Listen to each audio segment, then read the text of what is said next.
Mamata బెనర్జీపై supreme court ఆగ్రహం వ్యక్తం చేసింది. ఐపాక్ కేసు దర్యాప్తు విషయంలో ఈడీని అడ్డుకోవడంపై సీరియస్ అయ్యింది.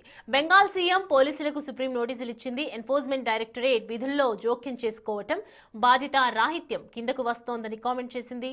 పశ్చిమ బెంగాల్ డీజీపీని సస్పెండ్ చేయాలన్న ఈడీ పిటిషన్ విషయంలో సుప్రీంకోర్టు రాష్ట్ర ప్రభుత్వానికి నోటీసులు పంపింది.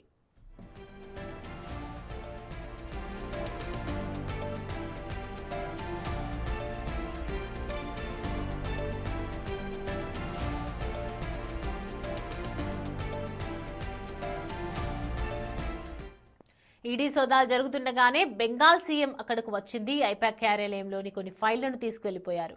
తమ పార్టీకి సంబంధించి సమాచారాన్ని తీసుకెళ్లడానికే ఈడీని కేంద్రం ప్రయోగించిందని మమత ఆరోపించారు.